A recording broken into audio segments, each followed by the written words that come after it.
ಇವತ್ತು ಏನು ನಮ್ಮ ಸರ್ಕಾರ ಈ ಒಂದು ಕಾರ್ಯಕ್ರಮವನ್ನು ರೂಪಿಸಿದೆ, ಇವತ್ತು ನಾವು 1,48,00,000 ಆಸ್ತಿಗಳ ಮನೆಗಳಿದೆ.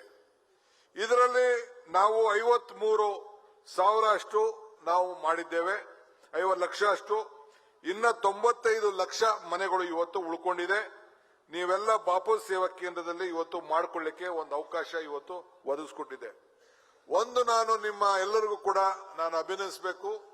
ಪ್ರಿಯಾಂಕಾ ಖರ್ಗೆ ಅವರ ನೇತೃತ್ವದಲ್ಲಿ ಇಡೀ ರಾಜ್ಯದಲ್ಲಿ 1,272 ಕೋಟಿ ರೂಪಾಯಿನ ಟ್ಯಾಕ್ಸ್ ಕಲೆಕ್ಟ್ ಮಾಡಿದ್ದೀರಿ. ಪ್ರಧಾನಮಂತ್ರಿಗಳು ಕೂಡ ಇವತ್ತು ಒಂದು ಉತ್ತಮವಾಗಿ ಕೆಲಸ ಮಾಡಿದ್ದೀರಿ ಅಂತೇಳಿ ಅಭಿನಂದಿಸಿದ್ದಾರೆ.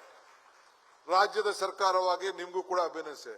ಹಂಗೆ ನಾನು ನಮ್ಮ ತಾಲೂಕು ಕೂಡ ಅವಾರ್ಡ್ ಕೊಡಬೇಕಾಯ್ತು, ಕೊನೆಗೆ ಡಿ ಕೆ ಕರೆದು ಎಲ್ಲ ಕೊಡಬೇಕಾಯ್ತದ ಅಂತೇಳಿ ಕೊನೆಗೆ ಅವಾಯ್ಡ್ ಮಾಡಿ ನಮ್ಮ ತಾಲೂಕ್ ಪಂಚಾಯತಿ ಅಧ್ಯಕ್ಷ